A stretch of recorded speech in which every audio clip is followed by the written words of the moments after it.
We are now in a pandemic-induced recession here in the state of California. And while the new numbers came out today, 5.3% unemployment, that masks the reality of where the real unemployment rate is here today and ultimately will end up over the course of weeks and months. Again, 3.1 million have just applied for unemployment insurance. They are not all represented in that 5.3% unemployment rate number. These are sober and challenging times.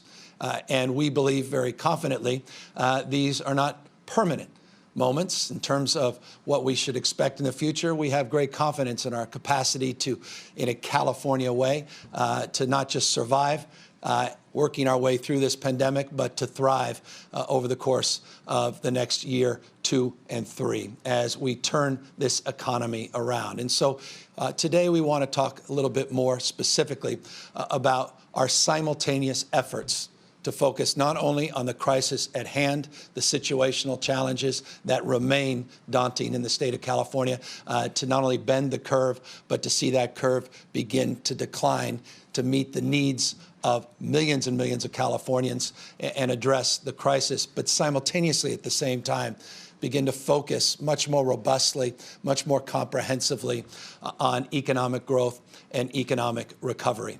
Let me, though, just say from the outset, it is sobering to be talking about economic growth and economic recovery and unemployment numbers when we just had other numbers that came out today. 95 lives lost last night. That's the highest number that we have recorded since this pandemic began.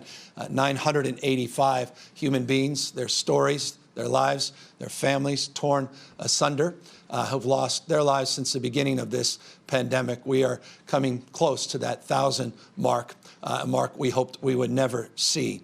Again, it puts this moment in perspective. We need to continue practicing physical distancing. We need to deeply apply the stay-at-home orders. We are not out of the woods yet.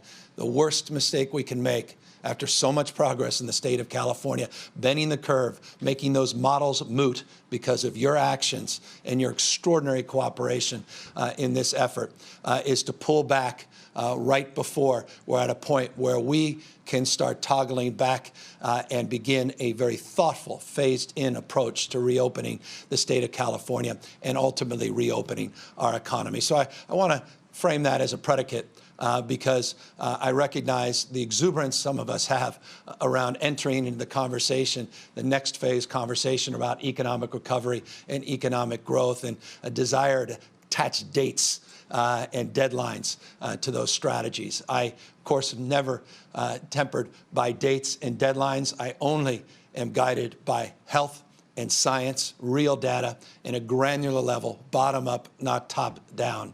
I'll remind you, 40 million Californians. We are the most diverse, and we are the largest state in the union. And as a consequence, we need to be very prescriptive in our strategies, very targeted in our strategies and approaches as we begin to sectorally and regionally focus on the issue of economic recovery and economic growth. That's specifically what I want to now talk about today, is what that looks like and how we can be guided and aided in our effort to fully recover as a California economy. By the way, not just as a California economy, as California goes, so goes the nation.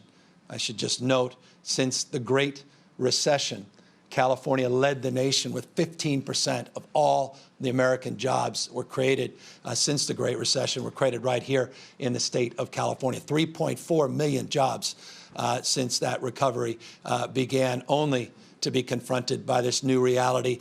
We ended our streak of 120 consecutive months of net job creation. It ended officially with our March numbers.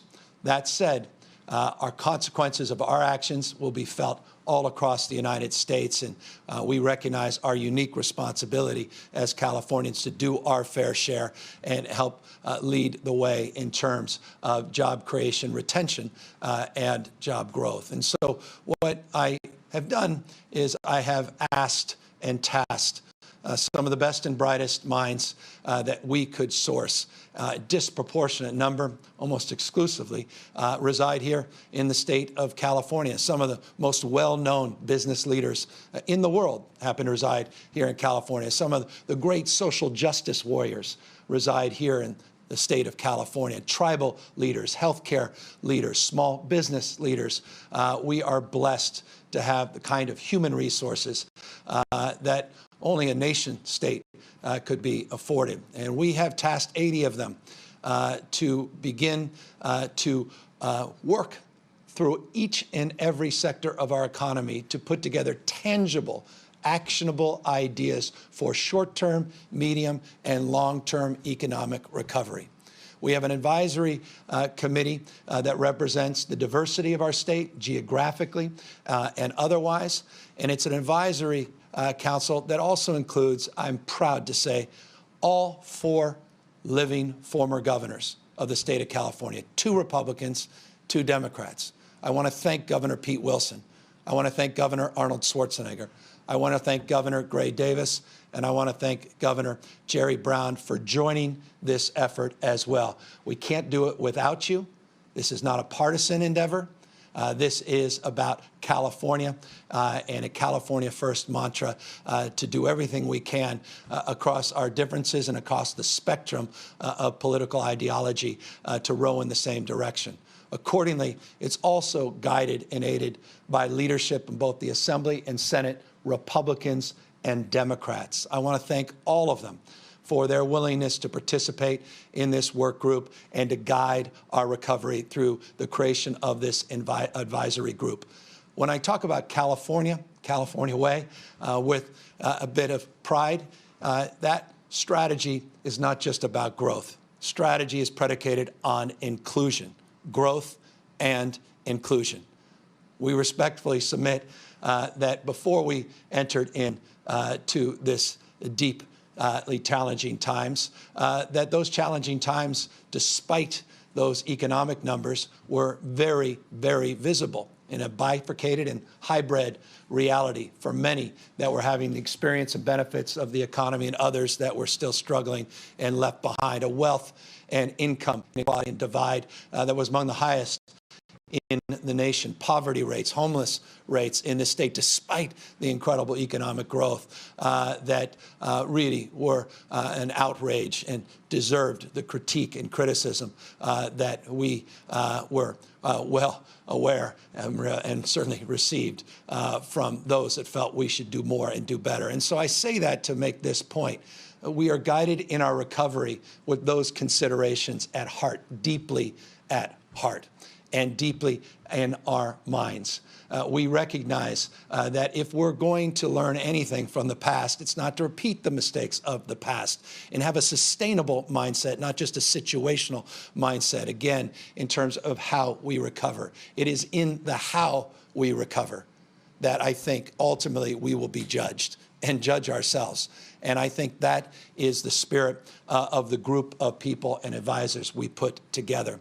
I have 4 of those advisors, one physically here, who will be co-chairing our efforts, Tom Steyer. I have 3 others that will participate on a video in just a moment and lay out and present their reasons for why they're joining this advisory council, but more importantly, what they hope we can achieve through these efforts. I'm blessed, as I introduce our chair, Tom Steyer, to just introduce him. He needs an introduction, but perhaps in a different way for many. I got to know Tom through his strong advocacy with his wife, Kat, when in 2007, they started to focus not on the bottom line, but a triple bottom line, where they began to focus on the needs of others in a very robust and meaningful way through the development of a nonprofit community bank.